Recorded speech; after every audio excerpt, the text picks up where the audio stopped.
Hi, ngasigi video se nakhoi gi maitai sing gi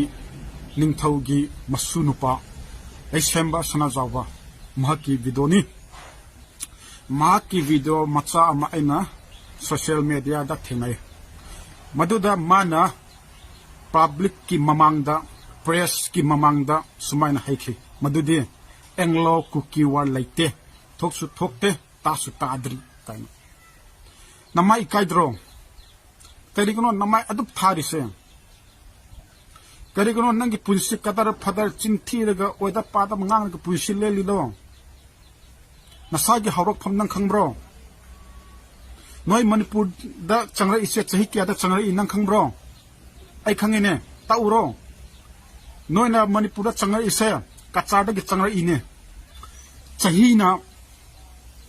September 22 1891 maduda khaktani noi changa ise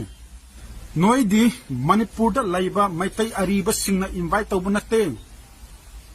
ningthau oyo haina invite to bunate noi di british singna nampuna pusarpane british singi request mayam da yes phayo yes lepo yes tawo yes aranbasu yes achumbasu yes adumba oinaba hairaga british singna noi kacardagi manipur manungda pusulakpane aduga nangna akhoigi history englo kuki war chahi ahum wana lam tawa madu thokte usu udri tasu tadri kaina chiyam thigunun he pesa ka lauge nang adu haibada nate mamangda cookie singna englo cookie war function celebration tawba numituda nangsu as a chief guest ona matam amada yaukhiba natra nangna chief guest oiba matam duda nangna cookie singi mamangda akoigi cookie singi leader singi mamangda englo cookie war gi maramda phajaba Simon pikhiba natra cookie singi history asine British singa lantawe herga pachana thak wangna thagalam natra karigino nangna haujikna MP Raja Sabha gi member ama oire herga Anglo cookie wa yontu ise nangumba oidaba padaba chinthiba ningthaugi masu prithibida leiramoy nangna ahanba aduga aroibasu nang oiramani napuna tawba aranba de siamdo ke haidana nangna napugi aranba matung amuk ilise kerigino nangi napu Maharaj Bodha Chandrana 700 square mile sengade 650 square mile ni kuki singa yam nusi biraga 50 square mile ama hapchale madugi 700 square mile do nangi napuna chumnagi chahi khuding lak ahum pambigi maramna yonthoramani aduga hujik nangna yontoknaba lai taramani na migi history Anglo cookie war ado nangna amu yonthoeni ko yam jani noi maitai na tawise kachadi gi changrak pa noi maitai singse loina bak chakhraga di manipur shanti laigani manipur gi the last king do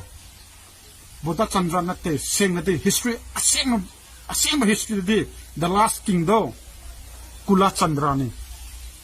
Kula Chandra dagi makhat lakpa Kula Chandra muhsingba nangi great grandfather Maharaj Suchandra do asengba manipur gi macha nate adu hana taw nasagi haruk phamdi thidraga migi haruk pham oida padaba ngangba akoi ku kise kanano nang phajana take noi gi maitai gi history ming palabada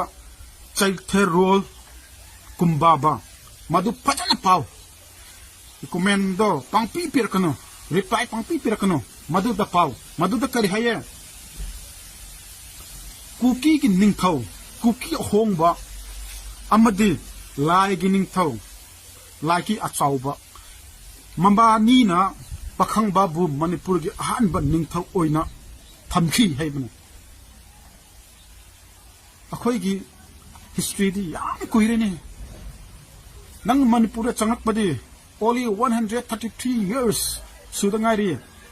natraga nang kala iro noi gi anglo maitai war anglo manipur war chumna gi 26 days khatak oya hai bigi ikai ri ro kuki sing di chahi ahum lan tawe maitai sing di only 26 days tawe hai bigi ikai bigi maram na anglo kuki war leite hai ri ro natra paisa pambigi yon thu iro aduga manipur da leiriba maitai sing aina ngai sidi amadi sini noi gi tanglai park 7 raskol mai yon tho ibase ningthau gi kachar gi lakpa ningthau gi imung na yon tho ini aduga noi na khoida lan tawri se karigino noi gi pakhang ba do khona ningthau helini ne akhona ningthau heline chaithar rol kumbaba do paramu tam sauning ne englo kuki wal leite kana o adu noi gi mehes thokna jamdo adu na hiding re de haisunu madi panglau laubuni koi chat chapni adu bo kanam tan mawa khawju thabu lobi de adu ma mehes thokna jamna hiding re de haidosunu ma gumbadi akhona mawa lobi de akhone khatna te center gi minutes mawa lobi de every time reject adu ma mi do khoi de kam ta khan bida hiding ba haisunu adu bo December sana jaba nahak na ningthau gi masun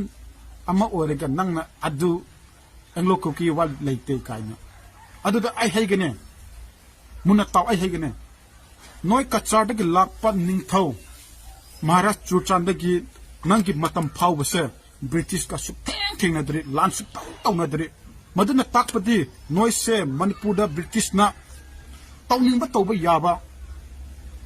apabasu yes haigeroba patabasu yes lupa kunse lupa kuntrani haidisu yes haina bagi damakta adugi thabak damakta puslak pane haibase maduna sakhini aduga noi maitaina akhoida lan tori manipur nakpa